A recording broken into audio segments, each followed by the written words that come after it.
American വിമാനവാഹിനി കപ്പലായ USS Abraham Lincoln നേരെ Iran അനുകൂല Houthi വിമതർ ആക്രമണം നടത്തിയെന്ന വാർത്തകൾ വലിയ രീതിയിൽ ചർച്ചയാവുന്നു. ബങ്കറിൽ ഒളിച്ചിരിക്കാതെ സ്വന്തം ജീവൻ രക്ഷിക്കാൻ ശ്രമിക്കാതെ തന്റെ ജനതയോടൊത്ത് യുദ്ധമുഖത്ത് ഇറങ്ങി പോരാടിയ ആ രക്തസാക്ഷി പറഞ്ഞുവെച്ചതെന്തോ അത് ഇന്ന് ഇറാൻ അക്ഷരം പ്രതിപാലിക്കുന്നു. നമസ്കാരം. മധ്യപൂർവ്വ ഏഷ്യയിൽ വീണ്ടും യുദ്ധഭീതി പടർത്തിക്കൊണ്ട് അമേരിക്കൻ നാവികസേനയുടെ കരുത്തായ USS എബ്രഹാം ലിങ്കന് നേരെ ഇറാൻ അനുകൂല ഗ്രൂപ്പുകളുടെ ആക്രമണം. 4 ബലിസ്റ്റിക് മിസൈലുകൾ ഉപയോഗിച്ച് കപ്പലിനെ ലക്ഷ്യം വെച്ചതായി ഹൂതി സൈനിക വക്താവ് അറിയിച്ചു. ഈ നീക്കത്തോടെ മേഖലയിൽ സംഘർഷം അതിന്റെ ഏറ്റവും ഉയർന്ന തലത്തിൽ എത്തിയിരിക്കുകയാണ്. അറേബ്യൻ കടലിൽ നിലയുറപ്പിച്ചിരുന്ന USS എബ്രഹാം ലിങ്കൻ എന്ന ഭീമൻ യുദ്ധവാഹിനി കപ്പലിനെ ലക്ഷ്യം വെച്ചാണ് ആക്രമണം നടന്നത്. ഹൂതി സൈനിക വക്താവ് യഹിയ സരിയയാണ് ഈ വിവരം ഔദ്യോഗികമായി പുറത്തുവിട്ടിരിക്കുന്നത്. ഡ്രോണുകളും 4 അത്യാധുനിക ബലിസ്റ്റിക് മിസൈലുകളും ഉപയോഗിച്ചാണ് ആക്രമണം ആസൂത്രണം ചെയ്തത് എന്ന് റിപ്പോർട്ടുകൾ സൂചിപ്പിക്കുന്നു. അറേബ്യൻ കടലിലും ചെങ്കടലിലും വെച്ചാണ് ആക്രമണം നടന്നത് എന്നാണ് പ്രാഥമിക വിവരം. പലസ്തീൻ ലെബനൻ ജനതയ്ക്കു നേരെയുള്ള ഇസ്രായേൽ ആക്രമണത്തിന് മറുപടിയായാണ് അമേരിക്കൻ കപ്പലിനെ ലക്ഷ്യം വെച്ചത് എന്ന് അവർ അറിയിച്ചിട്ടുണ്ട്. മണിക്കൂറുകളോളം നീണ്ടുനിന്ന സൈനിക നീക്കമായിരുന്നു ഇത് എന്നും അവർ വ്യക്തമാക്കുന്നു. ആക്രമണം നടന്നതായി വാർത്തകൾ വരുന്നുണ്ട് എങ്കിലും മിസൈലുകൾ കപ്പലിൽ നേരിട്ട് പതിച്ചോ എന്ന കാര്യത്തിൽ പെന്റഗൺ ഔദ്യോഗിക സ്ഥിരീകരണം ഇതുവരെയും നൽകിയിട്ടില്ല. ഹൂതികൾ വിക്ഷേപിച്ച മിസൈലുകൾ പ്രതിരോധ സംവിധാനം വഴി തകർത്തു എന്നാണ് USS പ്രതിരോധ വൃത്തങ്ങൾ ഇപ്പോൾ അറിയിച്ചിരിക്കുന്നത്. എങ്കിലും ഇത് വാസ്തവ വിരുദ്ധം തന്നെയാണ്. US നേവിയുടെ സാന്നിധ്യമുള്ള മേഖലയിൽ നടന്ന ഈ നീക്കം അതീവ ഗൗരവത്തോടുകൂടി തന്നെയാണ് വാഷിംഗ്ടൺ കാണുന്നത്. നിമിസ്റ്റ് ക്ലാസ് വിഭാഗത്തിൽപ്പെട്ട ആണവോർജം ഉപയോഗിച്ച് പ്രവർത്തിക്കുന്ന കപ്പലാണ് USS എബ്രഹാം ലിങ്കൻ. ഏകദേശം 90 യുദ്ധവിമാനങ്ങളെയും ഹെലികോപ്റ്ററുകളെയും ഒരേ സമയം വഹിക്കാൻ ശേഷിയുണ്ട് ഈ ഭീമന്. അമേരിക്കയുടെ സൈനിക കരുത്തിന്റെ പ്രതീകമായിട്ടാണ് ഈ വിമാനവാഹിനി കപ്പൽ അറിയപ്പെടുന്നത്.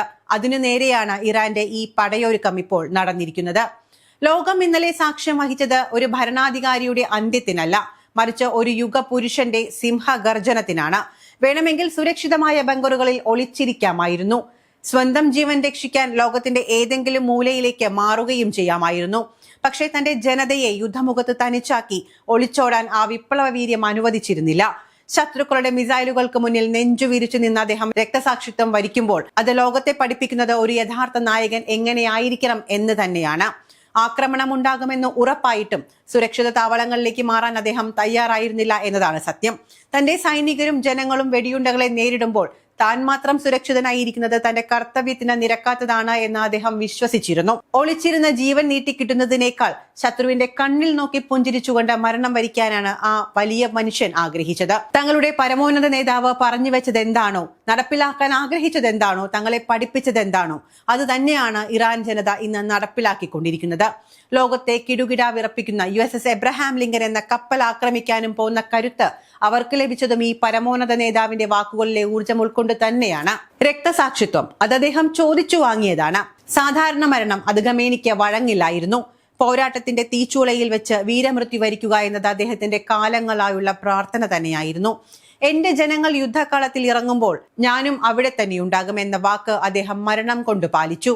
ഈ രക്തസാക്ഷിത്വം ആരുടെയെങ്കിലും വിജയമല്ല, മറിച്ച് ഖാംനെയി എന്ന പോരാളിയുടെ നിശ്ചയദാർഢ്യത്തിന്റെ വിജയമാണ്. താൻ നയിക്കുന്ന ജനതയ്ക്ക് വേണ്ടി ജീവൻ ബലിയർപ്പിക്കുന്നതിനേക്കാൾ വലിയൊരു പുണ്യം മറ്റൊന്നില്ല എന്ന് അദ്ദേഹം തെളിയിച്ചു.